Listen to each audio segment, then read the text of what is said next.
Archduke Franz Ferdinand was assassinated by the Black Hand, triggering the start of the First World War. Until 1917, America remained neutral, their foreign policy being isolationism. But as the war progressed and neutrality became increasingly difficult, it became obvious that America would have to choose a side to support. The United States has two options. The U.S. could support either the Germans, headed by Frederick Wilhelm II, or the British, led by David Lloyd George. Both countries had a large influence on American society, as Americans had many immigrants from both countries. However, the U.S.'s support of England grew as England controlled all American information on the war. America had stronger economic ties with the British, and the Germans' U-boat warfare cost many American lives. By April 6, 1917, President Wilson asked Congress to declare war on Germany. By July 3rd, American forces landed in France. The United States had officially involved themselves in World War I. The Great War, not only the largest war known to man at that time, was also exceedingly gruesome. Chemical warfare was developed and commonly used.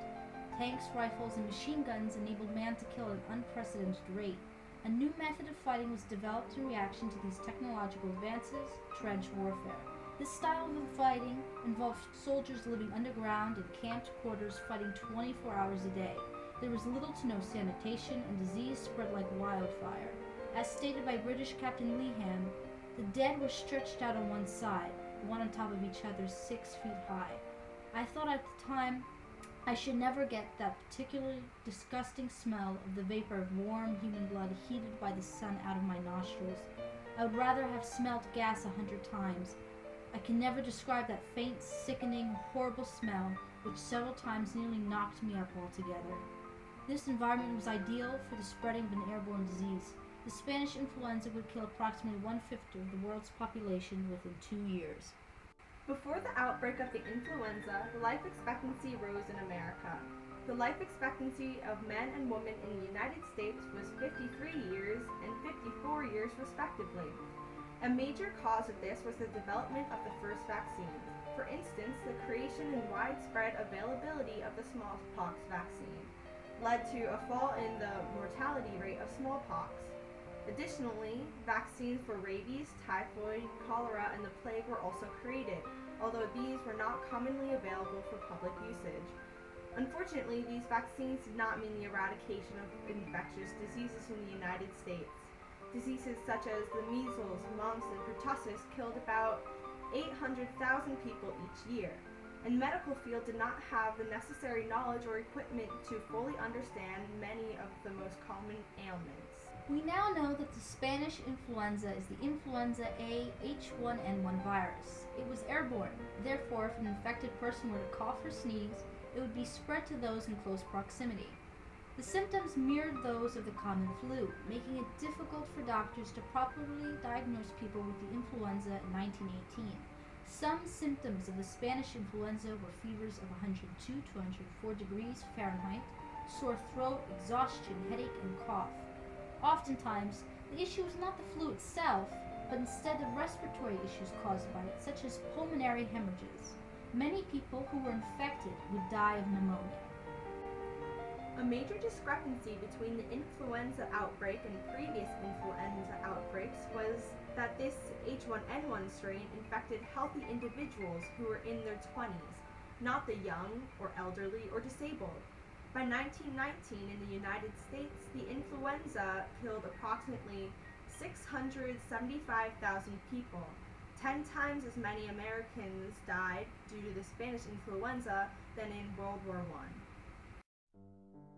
In July of 1918, cases of the influenza would be reported in North Africa, Russia, India, New Zealand, and the Philippines.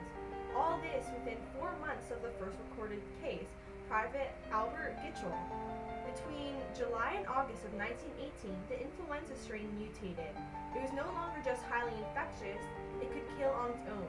The mortality rate would increase dramatically. The first case of the second wave was recorded at the chief port of disembarkation in Brest, France on August 22nd of 1918. Less than a week later, the Spanish influenza appeared in Boston and other major cities in the United States. This wave alarmed researchers and doctors. It was much more concerning as the death rate was so much higher. The infected people were not just suffering from the flu. With this new strain, people were suffering from cyanosis, a condition that turned the victim's skin blue because there was not enough oxygen coming into their lungs. This new strain of the Spanish flu caused the victims' lungs to become filled with bodily fluids, eventually making them drown on their own body's byproducts. Moreover, this new strain seemed to prefer younger, healthier adults. In the United States, men between the ages of 25 and 29 died from the Spanish influenza at a rate several times greater than that of men between the ages of 70 and 74. Unfortunately, the public was completely unaware and unprepared to deal with this illness. Instead of acknowledging this domestic threat, people focused on the news from the battlefront of World War I. Campaigns like Everybody Sing and Liberty Sings created a party atmosphere in cities. The main way in which the Spanish influenza was spread from the military to the civilian population was through the voluntary women. These nurses would go into camps to care for these isolated troops, then leave the forts carrying the disease, thereby allowing the Spanish flu to infect thousands more. The first city in which the flu was documented among the civilian population was in Boston. The response of Boston to the influenza epidemic was common, and many other American cities would have similar reactions.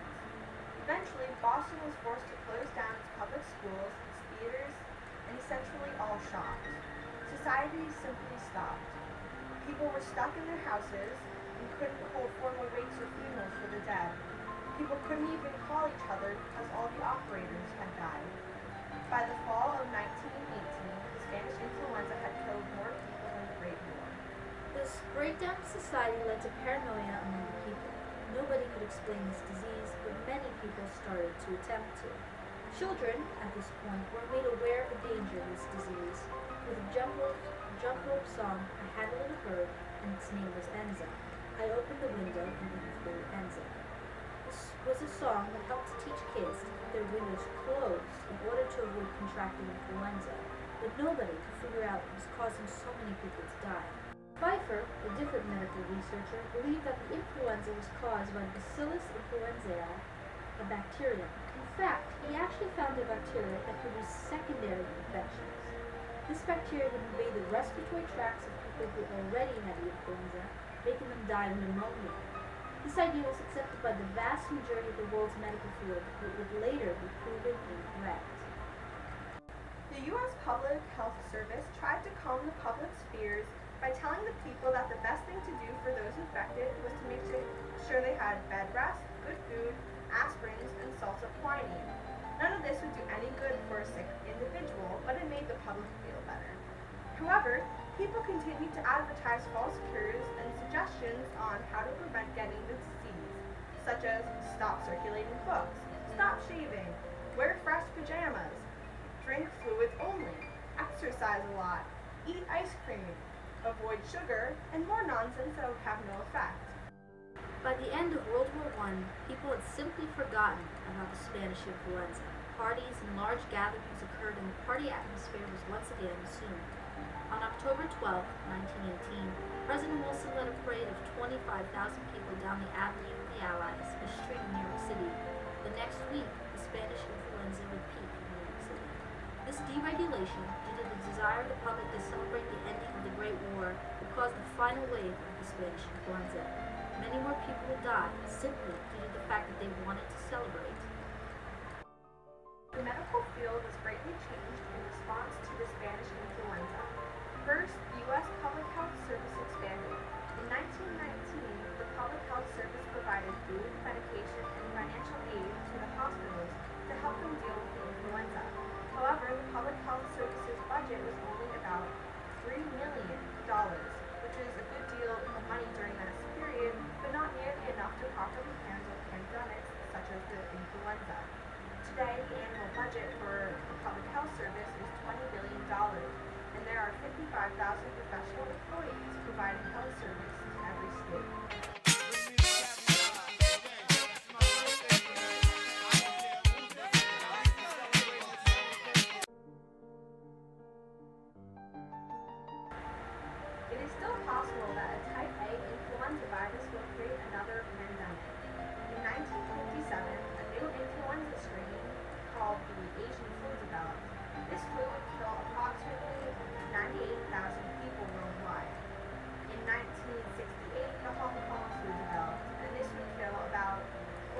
people worldwide.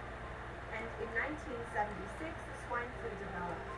These diseases were thought to be such a threat that it was made mandatory by the Public Health Service to be vaccinated, which stopped these diseases from becoming a huge pandemic in the U.S.